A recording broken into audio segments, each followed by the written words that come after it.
अस्सलाम वालेकुम व्यूअर्स, कैसे हैं आप सब। उम्मीद करती हूँ कि आप सब ठीक ठाक होंगे और बिल्कुल खैर खैरियत से होंगे। बहुत दिन हो गए थे कोई रेसिपी अपलोड नहीं की। मेरे व्यूअर्स के मुझे मैसेजेस आ रहे थे कि आपकी रेसिपी नहीं आई अभी तक, तो सोचा आज आपके साथ एक डिफरेंट सी रेसिपी शेयर कर दूँ। आज की रेसिपी है चीज़ी पिज़्ज़ा फ्राइज़ की रेसिपी स्टार्ट करने से पहले एक दफ़ा चीज़ी पिज़्ज़ा फ्राइज़ का प्रीव्यू हम ले लेते हैं कि उनकी लुक कैसी होगी, वो देखने में कैसे होंगे। ये बहुत ही यम्मी रेसिपी है, आप लोग भी घर में मस्ट इसको ट्राई करें। सेम ऐसा ही बनेगा जैसा मेरी रेसिपी को आप लोग देख सकते हैं। आज की रेसिपी हम लोग स्टार्ट करते हैं। आज की रेसिपी के लिए सबसे पहले हमें चाहिए होगा बोनलेस चिकन। ठीक है, चिकन ले लेंगे हम बोनलेस। ये मैंने चिकन ले लिया है, इसको क्यूबिक फॉर्म में कट कर लूँगी मैं।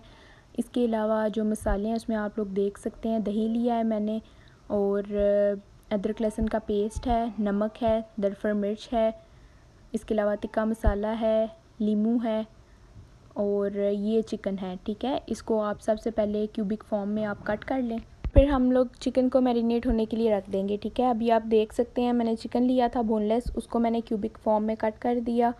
और अभी जो मसाले मैंने आपको बताए थे उसमें था नमक, दरफर मिर्च, कलवंजी थोड़ी सी। ठीक है, जो ब्लैक कलर के दाने आपको नज़र आ रहे हैं ये कलवंजी है। ठीक है, ये आप देख सकते हैं गौर से, कलवंजी है, नमक है, टिक्का मसाला है, उसके अलावा लीमू है, अदरक लहसुन का पेस्ट है और दरफर मिर्च है। ये सब मसाले मैंने चिकन में 1 बाय 1 ऐड करती जाऊंगी और लेमन को स्क्वीज़ कर दूंगी। इसके अलावा मैंने 3 to 4 टेबलस्पून अपने पास दही रखा हुआ है, ये आप देख सकते हैं, हाफ़ कप है मेरे पास। ठीक है, हाफ़ बोल है, 3 से 4 चम्मच। ठीक है, ये आप चिकन को मैरिनेट करते वक्त ये मसाले और ये दही लगा के आप रख दें थोड़ी देर के लिए। इसके अलावा थोड़ा सा ना कुकिंग ऑयल भी आप फिल वक्त मैरिनेशन के टाइम पे आप लगा सकते हैं, पकाते वक्त भी डाल लें वो भी ठीक है, वो भी बेस्ट अप्रोच है। अगर आप लगा के उस वक्त रख देते हैं तो वो भी बेस्ट है। अब आप देख रहे हैं मैं स्टेप बाय स्टेप इसमें मसाले ऐड कर रही हूँ। सबसे पहले मैंने दरफर मिर्च ऐड की इसमें,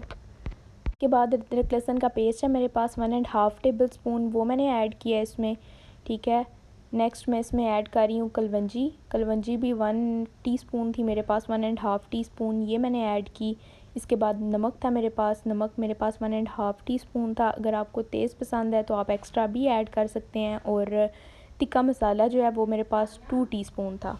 ठीक है, नेक्स्ट हमारे पास दही रह गया है जो हमने रखा हुआ था पास, अब मैं दही को ऐड कर रही हूँ और लेमन रह गया है वो मैं स्क्वीज़ कर लूँगी। ठीक है, बेस्ट अप्रोच ये है कि आप चिकन को तकरीबन 1.5 आवर पहले मैरिनेट करके रख दें और फिर इसको पकाएं। मैंने भी बिल्कुल ऐसा ही किया, 1.5 आवर पहले इसको चिकन को मैरिनेट कर दिया, क्योंकि जितना टाइम पहले ये मैरिनेट होके रहेगा इतना अच्छा फ्लेवर आएगा हमारे पास। जब हम इसको कुक करेंगे तो बहुत अच्छा फ्लेवर आएगा, जितने अच्छे मसाले रह जाएंगे। ठीक है, अभी आप देख रहे हैं मैं लेमन को स्क्वीज़ कर रही हूँ इसके अंदर, फिर मैं इसको अच्छे तरीके से मिक्स करूँगी और फिर मैरिनेट होने के लिए रख दूँगी। चीज़ी पिज़्ज़ा फ्राइज़ के लिए सेकंड मुझे जो स्टेप है वो लेना पड़ेगा, जो फ्राइज़ मैंने बनाने हैं उसके लिए मैंने आलू ले लिए हैं और उसको मैंने पील ऑफ करके अपने पास रख लिया। ठीक है, अभी आप देख सकते हैं अभी लेमन ही स्क्वीज़ हो रहा है, इसको मैं अच्छे तरीके से मिक्स करूँगी और फिर मैरिनेशन के लिए मैं इसको रख दूँगी। आप भी ऐसे ही करें। चिकन टिक्का की एक ही रेसिपी है जो कि मैं अपनी बहुत सारी रेसिपीज़ में यूज़ करती हूँ। जब भी मैंने अगर पिज़्ज़ा बनाना होता है तो उसमें भी मैं चिकन टिक्का यही सेम रेसिपी से बनाती हूँ। चिकन मैक्रोनीज़ बनाने होते हैं उसमें भी मैं यही रेसिपी यूज़ करती हूँ। इसके अलावा चिकन फ्राइड राइस में भी यही रेसिपी यूज़ होती है ऑलमोस्ट, उसमें थोड़ा सा डिफरेंस आ जाता है लेकिन ऑलमोस्ट यही रेसिपी है। ठीक है, और इसके अलावा एक चीज़ मिस हो गई है, पिज़्ज़ा फ्राइज़ जो कि आज हम बना रहे हैं। ठीक है, उसमें भी ये same as it is recipe use होगी। ये इंग्रेडिएंट्स आप लोग नोट डाउन कर लें, नेक्स्ट आने वाली रेसिपीज़ में भी इंशाल्लाह चिकन टिक्का सेम इसी रेसिपी से बनेगा। अभी आप देख रहे हैं कि इसको बस मैं मिक्स करने वाली हूँ और फिर मैं इसको मैरिनेट होने के लिए रख दूँगी। ये आप देख सकते हैं, इसको अच्छे तरीके से मिक्स कर लें। जो भी मसाले हैं इसमें थोड़ा सा मैंने आपको बताया था कुकिंग ऑयल ना 2 टेबलस्पून मैंने डाल के तो इसको मैरिनेट होने के लिए रख दिया। अगर आप नहीं भी डालते तो भी ठीक है, इतना मसला नहीं है। आप जब कुकिंग करने लगते हैं ना चिकन को तो आप फिर उस वक्त भी डाल सकते हैं, लेकिन अगर आप पहले से डाल के रख दें तो ये मैरिनेट अच्छा हो जाएगा। अभी आप देख सकते हैं ये मैरिनेट हो चुका है, 2 आवर्स के लिए मैंने इसको छोड़ दिया था, ये अच्छे से मैरिनेट हो गया। अब मैं एक पैन लूँगी, उसमें थोड़ा सा ऑयल और अगर आपने पहले ऑयल डाल दिया, जैसे कि मैंने अपनी रेसिपी में पहले ही ऑयल ऐड कर दिया था, तो बाद में आप बेशक ना डालें। अगर आपने पहले नहीं डाला तो बाद में आपको डालना मस्ट है। चिकन की मैरिनेशन के बाद ये देखें मैंने ऐड कर दिया है एक पैन में, चिकन को ऐड कर दिया और मैं मीडियम फ्लेम पे इसको पकाऊंगी, लो फ्लेम पर नहीं, क्योंकि इसमें मैंने पानी ऐड किया है तो पानी को खुश्क होने के लिए मुझे फ्लेम को मीडियम रखना पड़ेगा। ऊपर से मैं इसको कवर कर दूंगी और इसको 10 to 15 मिनट्स ना मैं मीडियम फ्लेम पे पकाऊंगी। जब पानी थोड़ा सा खुश्क होने लगे, ये देख रहे हैं आप, इसमें उबाल आना स्टार्ट हो गया है। और दूसरे साइड पे मैंने आलू जो थे वो ले लिए हैं और इसको पील ऑफ करके शेप में कट कर लिया, फ्रेंच फ्राइज़ की शेप में इसको कट कर लिया। अब चिकन का फ्लेम जो है वो लो कर देंगे। पहले मीडियम, हमने 10 to 15 मिनट्स के लिए चिकन को मीडियम फ्लेम पे पकाया, अब हम इसको लो कर देंगे और दूसरी साइड पे अपने फ्राइज़ को तैयार कर लेंगे। आप देख सकते हैं आलू को मैंने पील ऑफ करके शेप में कट कर लिया। अब मैं इसको फ्राई होने के लिए डालने लगी हूँ। ऑयल लिया मैंने तेज़ गर्म ऑयल और उसमें ये पील ऑफ किए हुए जो पोटैटो थे मैंने शेप में कट किए हुए वो मैं ऐड कर रही हूँ, ठीक है। इसको आपने बहुत ज़्यादा क्रिस्पी नहीं करना। इसको मैंने लास्ट टाइम एक रेसिपी आपसे मैंने शेयर की थी क्रिस्पी फ्रेंच फ्राइज़ की, ठीक है। वो क्रिस्पी फ्रेंच फ्राइज़ थे, ये आपने क्रिस्पी नहीं बनाने, ठीक है। ये सॉफ्ट होने चाहिए क्योंकि पिज़्ज़ा फ्राइज़ में जो होते हैं ना वो सॉफ्ट फ्रेंच फ्राइज़ अच्छे लगते हैं। अभी आप देख सकते हैं मैं इसको स्टेप बाय स्टेप हिला रही हूँ और दूसरी साइड पे मैं अपना चिकन चेक करूँगी कि उसमें कितना पानी रह गया है, क्योंकि अब मीडियम से लो फ्लेम था। अब मैं इसमें ऐड किया है थोड़ा सा फूड कलर ऐड किया है और इसको अच्छे तरीके से मिक्स करूँगी। फूड कलर ऐड करने से जो चिकन का कलर होता है वो ऑरेंज सा हो जाता है, तो चिकन टिक्का का कलर ऑरेंज बहुत अच्छा लगता है। अभी भी मैं इसको मीडियम फ्लेम पे नहीं प्रेफरेबल रख रही, अभी मैं इसको लो फ्लेम पे रख रही हूँ। लो फ्लेम पे रखने का ये फ़ायदा होता है कि चिकन अच्छे तरीके से अंदर से गल जाता है, ठीक है। अब आप देख रहे हैं दोनों काम साथ साथ हो रहे हैं, एक तरफ फ्रेंच फ्राइज़ फ्राई हो रहे हैं और दूसरी तरफ जो चिकन था वो मैंने बिल्कुल लो फ्लेम पे रखा हुआ है। उसको तकरीबन 10 to 15 मिनट्स मैंने और पकाना है लो फ्लेम पे। उससे ये होगा जो पानी था मेरा वो भी खुश्क हो जाएगा और जो चिकन था वो भी अच्छे तरीके से गल जाएगा। कब तक पकाना है चिकन को? जब तक उसका पानी बिल्कुल खुश्क ना हो जाए। अभी आप देख सकते हैं ये फ्रेंच फ्राइज़ तकरीबन मेरे रेडी हैं, क्योंकि मैंने आपको बताया इसको मैंने बहुत ज़्यादा क्रिस्पी नहीं करना, इसको मैंने सॉफ्ट रहने देना है। तो मैं इसको अब डिश आउट करने लगी हूँ, ठीक है। आप देख सकते हैं और दूसरी तरफ चिकन टिक्का भी हमारा रेडी हो गया है। ये फ्रेंच फ्राइज़ को मैंने डिश आउट कर लिया है और ये चिकन टिक्का है। इतना खुश्क आपने करना है कि इसमें बिल्कुल भी पानी ना रहे। अभी आप देख सकते हैं इसमें बिल्कुल थोड़ा सा भी पानी नहीं है, ठीक है। दूसरी साइड पे मैंने अनियन कट करके रख लिए हैं, टमाटोज़ कट करके रख लिए हैं और ग्रीन चिली कट करके रख ली है। ऑलिव्स थे मेरे पास, उनको मैंने कट करके रख लिया और ये चीज़ है मेरे पास, ठीक है। आप किसी भी ब्रांड की चीज़ यूज़ कर सकते हैं। मोज़रेला और चेडर चीज़ का मिक्सचर बहुत अच्छा लगता है, आपके पास वो अवेलेबल है तो वो यूज़ कर लें। अदरवाइज़ आप सिर्फ चेडर चीज़ अगर यूज़ करें तो उसका फ्लेवर भी बहुत अच्छा लगता है।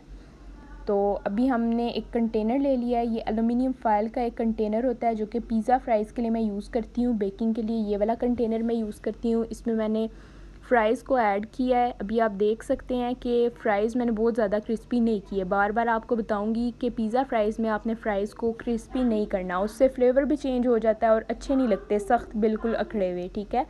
अब इसमें मैंने एक फ्राइज़ की लेयर लगाई है एलुमिनियम फ़ॉइल के कंटेनर पे और नेक्स्ट मैंने लेयर जो है वो चिकन टिक्का की लगाई है।